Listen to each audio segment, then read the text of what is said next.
যে বাজ পাখি এমি মার্টিনেজের হাতের উপর ভর করে আর্জেন্টিনা বিশ্বজয় করলো, সেই এমি একদিনে এই জায়গায় আসেননি।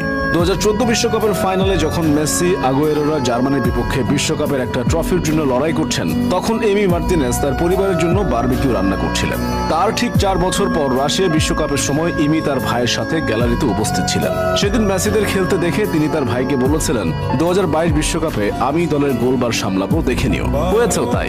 ইতিহাস সৃষ্টি করে সামলেছেন গোলবার। বিশ্বকে দেখিয়ে দিয়েছেন তিনি আসলে কে। তার প্রতি করা সকল অবহেলা তিনি ফিরিয়ে দিয়েছেন জয়ের মালা দিয়ে। অথচ তার গল্পটা কিন্তু এত সহজ ছিল না। কৈশোর শেষে যোগ দেওয়া ক্লাব আর্সেনালেই অবহেলিত হয়ে পড়েছিলেন তিনি। সেই এমি মার্টিনেজই এখন বিশ্বমঞ্চে আর্জেন্টিনার নায়ক, গোলবারের অতন্দ্র প্রহরী। 2012 সালে এমি যখন ইংলিশ ক্লাব আর্সেনালে যোগ দিয়েছিলেন, তখন তার বয়স ছিল সবেমাত্র 17 বছর। গা থেকে তখনও কৈশোরের গন্ধ মুছেনি। কিন্তু দুর্ভাগ্যবশত এই অল্প বয়সে ক্লাব থেকে পান এক রাশ উপেক্ষা।